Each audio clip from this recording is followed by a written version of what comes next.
Aina ya 8, kuna nyimbo za walevi. Zaburi ya 69 mstari wa 12. Hii na Yesu asifiwe. Ninakusalimu kwa jina la Bwana wetu Yesu Kristo. Jina langu naitwa E.G. Siaga.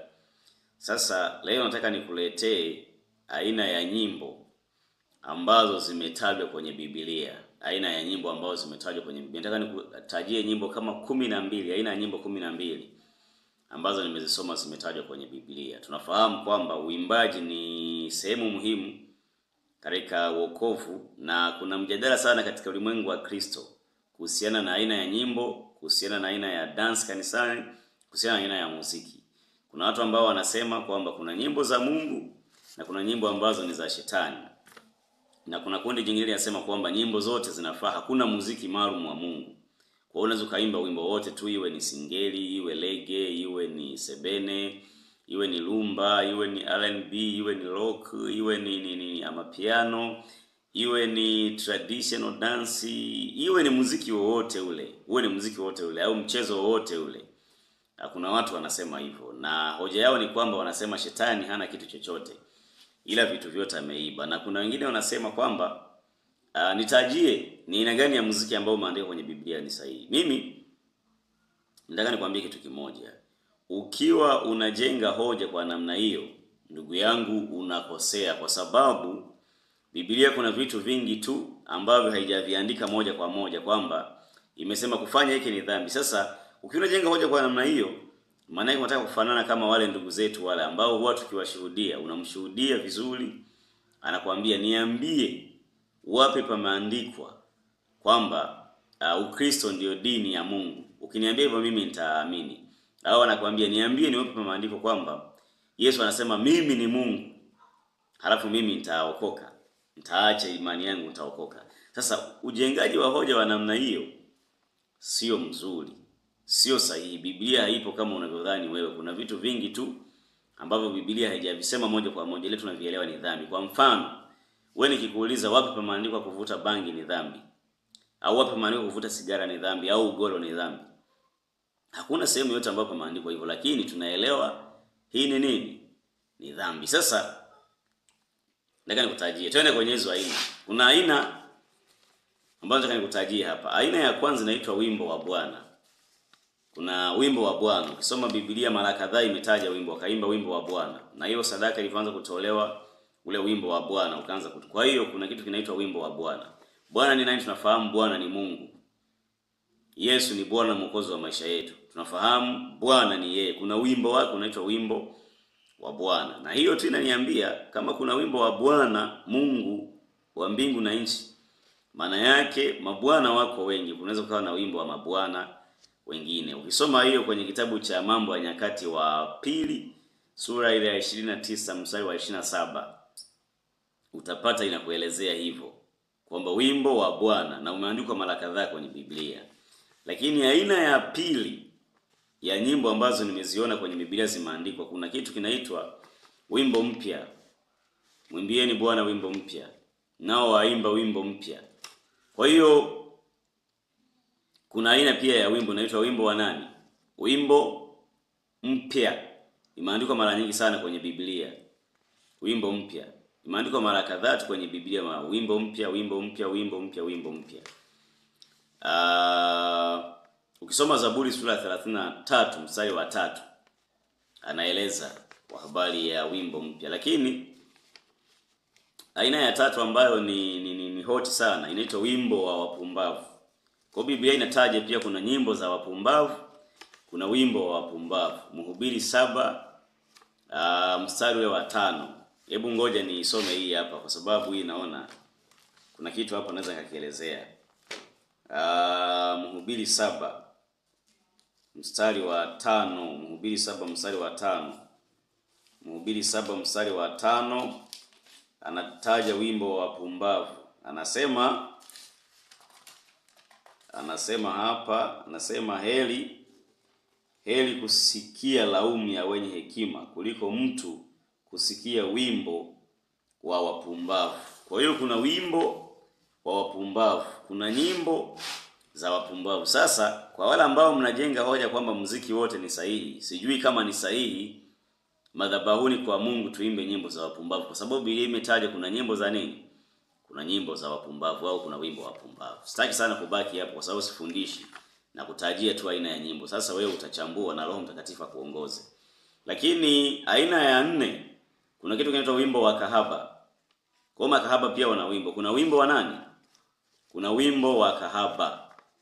Isaya 23 mstari wa 15. Hebu hii nayo tuisome hii. Isaya 23 mstari wa 15. Isaya 23 mstari wa 15. Isaya 23 mstari wa 15. Anasemaje hapa? Anasema basi itakuwa katika siku ile Tiro utasahauliwa miaka 70. Kadiri ya siku za mfalme mmoja hata mwisho wa miaka 70 Tiro utakuwa kama vile ulivyo wimbo wa kahaba. Kwa kahaba pia ana wimbo, kuna wimbo wa kahaba. Je, sasa tuimbe nyimbo za makahaba kanisani? Kwa sababu kuna wimbo wa kahaba Biblia imetaja hapa. Je, tuimbe, ni sahihi kuimba nyimbo za makahaba kanisani? Kwa hiyo mimi nasema sio kweli kwamba muziki wote ni wa Mungu. Ni kweli shetani hana kitu, lakini kuna vitu ambavyo amevimiliki kwa sio halali. Tukisema kila kitu ni cha Mungu, basi hata pombe ni ya Mungu. Hata uchawi basi ni wa Mungu, tuseme hivyo. Sasa uchawi ni wa nani? Uchawi ni wa shetani. Ni kweli hana chochote, lakini ametumia hivyo kwa sababu ya dhambi, kwa sababu Adamu alifanya uhaini. Shetani akapata mwanya wa kuingia, ndio maana anatumia miti kutengeneza uchawi, kutengeneza mambo. Hiyo sio mada yangu. Kwa hiyo kuna wimbo wa kahaba. Sasa je, tuimbe nyimbo za makahaba kanisani? Jibu ni hapana. Kwa hiyo tunaniambia kwamba kuna muziki ambao sio wa Mungu na hatuwezi kuimba kanisani, kwamba kila muziki tuuimbe. Na hata watu ambao sometimes wanachukua dansi za watu wa duniani, wanachukua steps za watu wa duniani, na wengine wanachukua hata wimbo fulani eti anakawekea maneno ya kimungu. Hiyo ni kushindwa tu. Wewe umeshindwa kutunga wimbo, umeshindwa kumsikiliza Mungu akupe nyimbo za kimungu, basi unaanza kukopi. Ili usituletee mambo yako kwamba eti kama unataka kuimba muziki, kaimbe tu bwana, usianze kutengeneza kwamba muziki wote ni wa Mungu. Hapana. Wewe sema tu mimi napenda bongo flava, mimi napenda singeli, mimi napenda hiki, nimeamua niimbe. Sibaki hapo, unaendelea. Kuna wimbo au nyimbo za Mungu. Mambo ya Nyakati wa Pili sura ya 16:42. Nasema makuhani wakawekwa ili waimbe nyimbo za Mungu. Mungu gani? Mungu wa Isaka, Mungu wa Yakobo, Mungu wa Ibrahimu, Mungu wa Bwana wetu Yesu Kristo, Mungu ambaye tunamtumaini, tunayemwamini. Kwa hiyo kuna nyimbo zake. Na hiyo tu kama kuna nyimbo za Mungu huyu, maana yake pia kunaweza kuwa na nyimbo za miungu mingine. Kwa mfano nyimbo ambazo wanaimba kwenye matambiko wazee wakiwa wanaenda kutambika, hizo tuseme ni nyimbo za Mungu. Je, tuziimbe nyimbo hizo kanisani? Kwa sababu nyimbo zinaimbwa mahali pengi. Kuna yale masherehe ya wanakunywa pombe, wanatambika wale wazee, nao wao wanaimba. Hata waganga wao wana nyimbo wanaziimba. Sasa je, tuziimbe hizo nyimbo? Kwa kama kuna nyimbo za Mungu imetajwa kwenye Mambo ya Nyakati wa Pili 16:42. Naomba sana ukayapitia haya maandiko. Lakini aina nyingine inasema nyimbo za kusifu au na shukrani. Mambo ya Nyakati wa Pili 23:13 inasema nyimbo za kusifu na nyimbo. Kwa hiyo kuna nyimbo za kusifu na nyimbo za tunamsifu nani? Tunamsifu Mungu. Tunamsifu, hatusifu wanawake, hatusifu pombe, hatusifu chochote. Tunamsifu nani? Tunamsifu Mungu wa mbingu na nchi aliyetuumba, aliyetuokoa, aliyemtuma Yesu Kristo kutuokoa na kumshukuru. Aina hiyo ya ngapi? Aina ya 6 sasa. Aina ya 7 kuna kitu kinaitwa nyimbo za wokovu. Kuna nyimbo za wokovu. Na kuna baadhi ya madhehebu ambayo yanatumia aina ya nyimbo zile. Kuna tenzi, kuna nyimbo za wokovu pia. Nafikiri labda waliandika kupitia hiki. Zaburi ya 68 mstari wa 32. Nataja kuna nyimbo za nini? Kuna nyimbo za wokovu. Kwa hizi nyimbo zinatupelekea kwenye wokovu. Lazima tuimbe hizi nyimbo ambazo zinaleta wokovu. Hazitufurahishi tu, hazisisimui tu huku zinakulu. Kuna nyimbo za, kama kuna nyimbo za wokovu kuna nyimbo pia za upotovu. Kuna nyimbo ambazo zinapelekea dhambi, kuna nyimbo zinapelekea kufuru.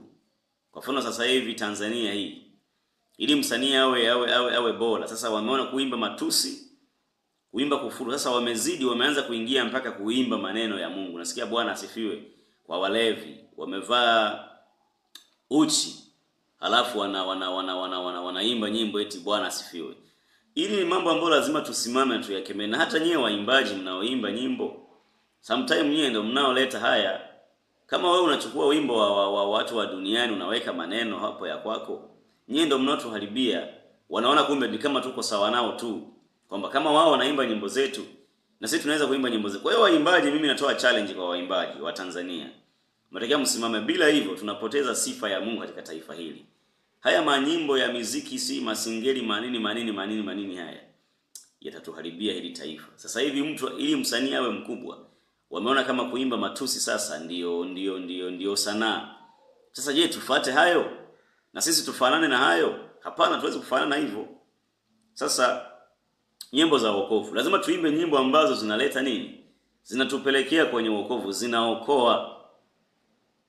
Nyimbo za wokovu, waimbaji mnaotunga nyimbo, mwambieni Mungu. Biblia inasema mahali fulani kwenye kitabu cha Ayubu nafikiri, kwamba wala hawakumuomba Mungu awapaye watu nyimbo wakati wa usiku.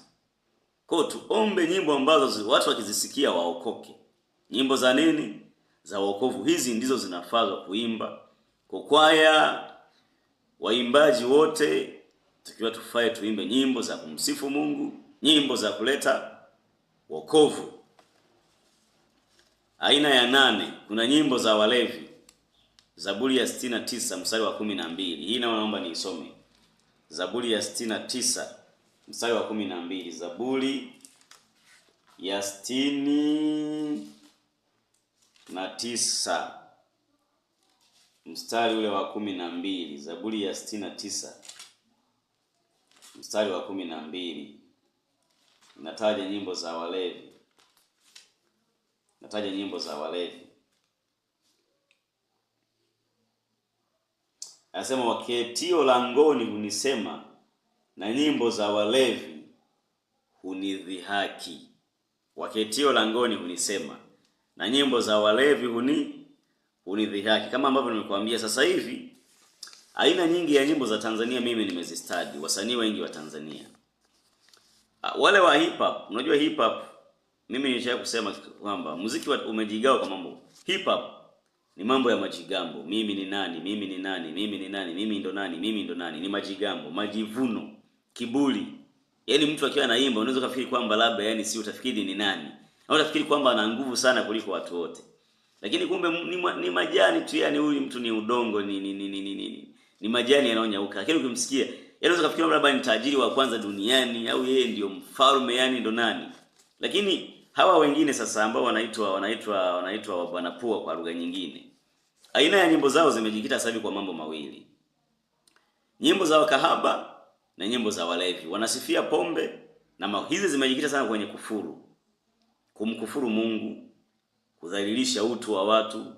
Yaani nyimbo ambazo unajiuliza hivi jamii inaenda wapi? Ukipanda kwenye basi sasa hivi, kwa mfano bahati mbaya umepanda labda na mama yako au na mama mkwe, usikie hizo nyimbo ambazo zinaimba matusi. Yaani ni kufuru. Kwa hiyo hawa wengine wamejikita kwenye kufuru. Wale wengine ni majivuno, kiburi. Kiburi kiburi, mimi ndo nani? Mimi ndo nani? Na tufikiri kwamba mtu ataishi milele Kumbe ni mwanadamu mdogo tu. Hawa wengine wao ni kufuru, matusi. Ndio sanaa ya sasa hivi. Na unashangaa watu ndio ambao wanakaribishwa na viongozi wetu.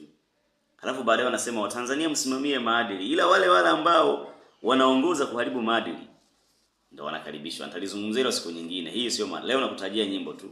Kwa kuna nyimbo za nini za walevi. Je, nyinyi mnaosema muziki wote ni wa Mungu, kwamba hakuna muziki maalum. Je, tuimbe nyimbo za walevi kanisani? Tuimbe nyimbo za walevi kanisani kweli jamani mpendwa? Waimbaji mtuimbie nyimbo za walevi? Tukubali tuimbe nyimbo za walevi madhabahuni? Nafikiri sio sahihi. So, nyimbo za walevi. Aina nyingine ya nyimbo inaitwa nyimbo za upuuzi. Nyimbo za upuuzi. Amos 6 mstari wa 5 akasema, ninyi mnaoimba nyimbo, Mungu akawaambia watu, nyinyi mnaoimba nyimbo za upuzi. Kwa hiyo kuna nyimbo ambazo nyingine ukizisikia ni kama upuzi tu. Nikasikia kuna wimbo mmoja unasema hatujalewa ni upako, hatujalewa ni upako. Yaani kuna nyimbo nyingine, ndio maana kwa mfano kuna mchungaji mmoja huwa anasema, yani mnaimba ujinga tu. Watu wengi wanamkosoa sana, lakini kwa hiyo kuna nyimbo ambazo hazina maana. Lazima utunzi wa nyimbo za kanisani uwe na maana. Nyimbo zisiwe za kipuzi. Mtu akisikiliza apate ujumbe.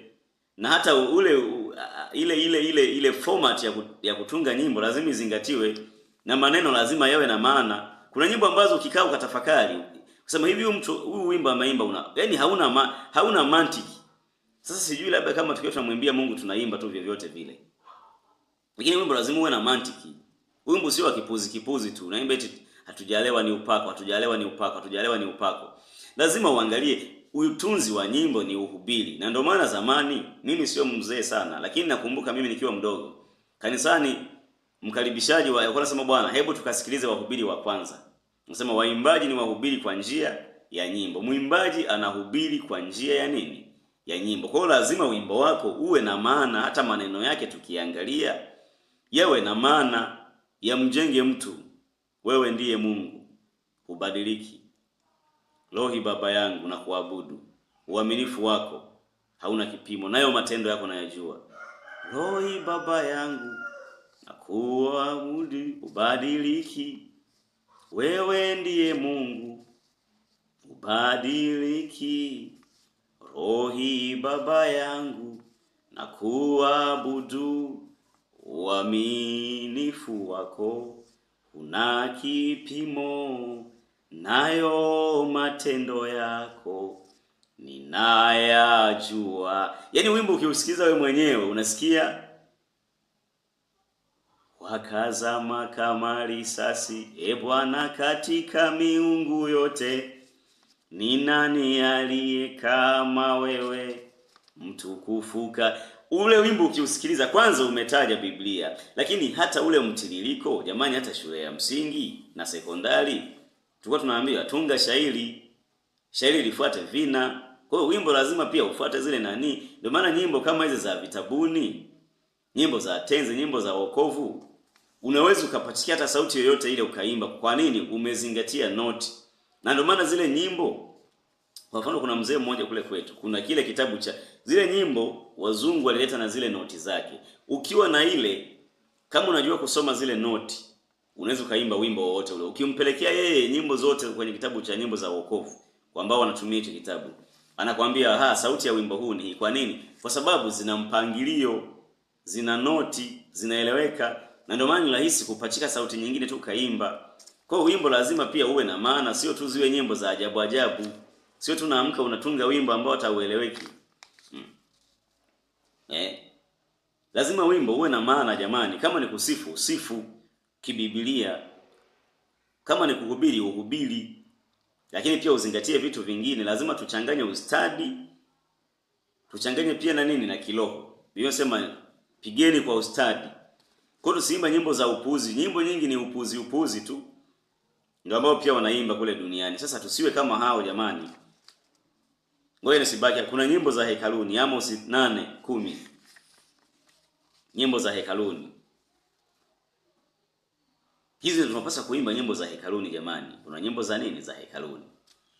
Nilisema sihubiri na kutajia tu. Nyimbo za hekaluni. Aina nyingine ya nyimbo. Kuna nyimbo za rohoni. Nyimbo za rohoni. Waefeso 5 mstari wa 19. Waefeso 5 mstari wa 19. Anasema tumwimbie Bwana nyimbo za nini? Za rohoni. Kwa kama kuna nyimbo za rohoni, kuna nyimbo za mwilini pia. Sasa sisi tunapaswa kuimba nyimbo kama hizi. Kwa hiyo kuna aina nyingi za nyimbo zimetajwa kwenye Biblia. Ile nimekutajia hizi tu kama 12. Kuna wimbo wa Musa, nyingine nyongeza, kuna wimbo wa mwana kondoo, kuna wimbo wangu. Biblia inasema wimbo wangu. Pia kwenye maisha lazima uwe na wimbo wako na wewe. Kuna wimbo wangu. Kuna nyimbo nyingi sana zimetajwa. Ile nimekutajia hizi chache. Kwa hiyo hii ni kukuonyesha tu kwamba Biblia imetaja. Kwa hiyo lazima uelewe kuna nyimbo za walevi, kuna nyimbo za makahaba, kuna nyimbo za wapuuzi, kuna nyimbo za Bwana, kuna nyimbo za hekaluni, kuna nyimbo za wokovu, kuna nyimbo za sifa, kuna nyimbo za rohoni, kuna nyimbo za Mungu, kuna nyimbo za Bwana.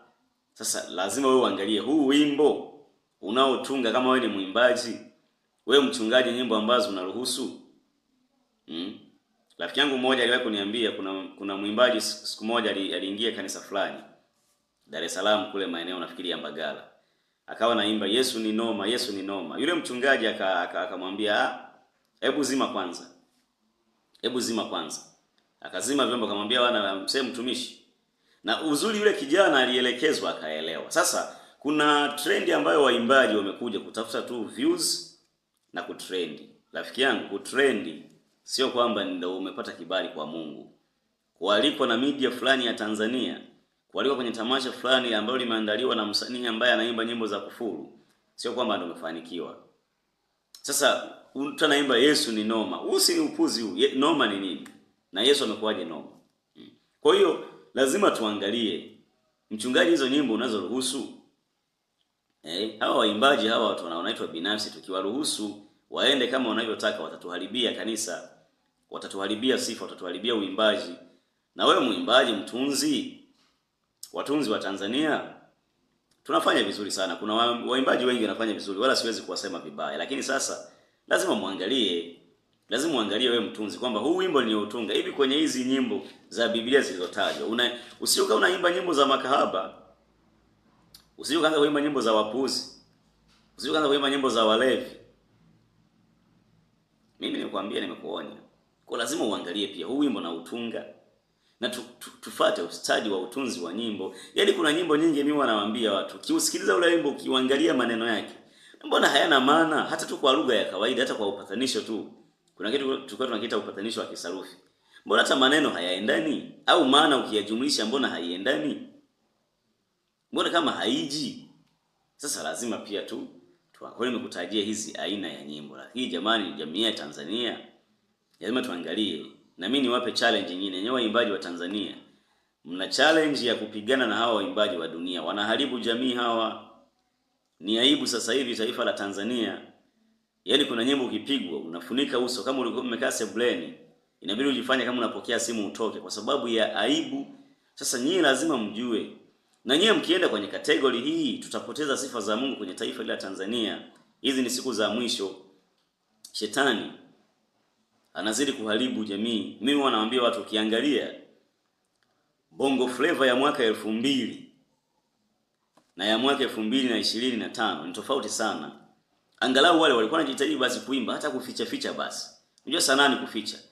Sasa hivi yani matusi yanaimbwa hadharani. Unajua watu wana wazazi, hata angalau wana mama zao na dada zao. Sasa jamani, tusiende kwenye mtindo huo. Lazima tuangalie nyimbo zetu. Mimi msimamo wangu naamini, na ni Biblia, sio kwamba msimamo wangu, tunaamini kabisa.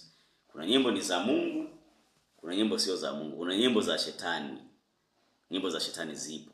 Nimekutolea mfano, kwa mfano wale wazee ambao wakienda kutambika wanaimba nyimbo, hizo nyimbo ni za Mungu. Nyimbo hizo ni za Mungu, wanaenda kufanya matambiko, hizo tuseme ni za Mungu kwa sababu shetani hana chochote? Hapana. Kuna nyimbo ambazo sio za Mungu. Kwa hiyo ndugu zangu, mimi ni mtumishi wa Mungu, nimekupa tu aina ya nyimbo. Siku nyingine nitaelezea moja labda. Lakini Mungu akubariki sana.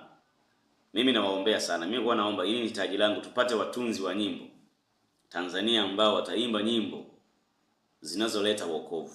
Sio tu nyimbo